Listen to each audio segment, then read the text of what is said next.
Breaking news. Team India captain Rohit Sharma సంచలన నిర్ణయం తీసుకున్నారు. టెస్టులకు రిటైర్మెంట్ ప్రకటించారు. హిట్ మ్యాన్ ఇన్స్టా స్టోరీ ద్వారా తన రిటైర్మెంట్ ను అనౌన్స్ చేశాడు. ఇప్పటికే టీ20లకు రిటైర్మెంట్ ప్రకటించిన రోహిత్ ఇప్పుడు టెస్టులకు కూడా అలిద్వా పలికేశాడు. తన కెరీర్లో 67 టెస్టులు ఆడిన రోహిత్ 4301 పరుగులు చేశాడు. 24 టెస్టు మ్యాచ్లను కెప్టెన్గా వ్యవహరించాడు.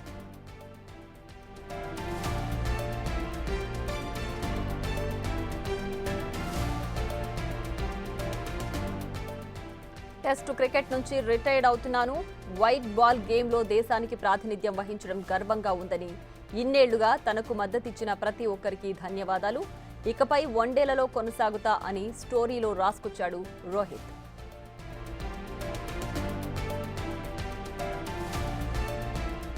రోహిత్ టెస్ట్ మ్యాచ్లకు రిటైర్మెంట్ ప్రకటించడానికి ముందే ఓ కీలక ప్రచారం జరిగింది. ఇంగ్లాండ్ సిరీస్కు సెలెక్షన్ కమిటీ కొత్త కెప్టెన్ను ఎంపిక చేయనుందన్న ప్రచారం జరిగింది. అంతలోనే రోహిత్ శర్మ ఈ ప్రకటన చేశాడు. జూన్ 20 నుంచి ఇంగ్లాండ్తో టెస్ట్ సిరీస్ ఆడనుంది టీమిండియా. ఇప్పుడు కొత్త కెప్టెన్ సారథ్యంలో ఈ మ్యాచ్లు ఆడనుంది. ఈ 5 మ్యాచ్ల టెస్ట్ సిరీస్లో రోహిత్ స్పెషలిస్ట్ బ్యాట్స్మెన్గా ఆడుతాడని ప్రచారం జరిగింది.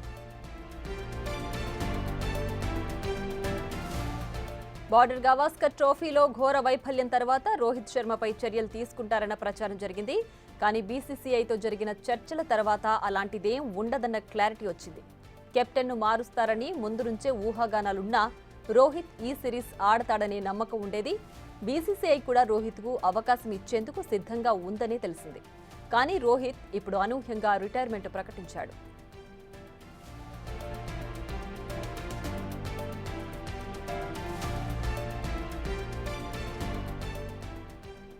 ఇంగ్లాండ్తో జరిగే సిరీస్కు జస్ప్రీత్ బుమ్రా, రిషబ్ పంత్, శుభ్మన్ గిల్లలో ఎవరికో ఒకరికి టీం పగ్గాలు దక్కబోతున్నాయని తెలుస్తోంది.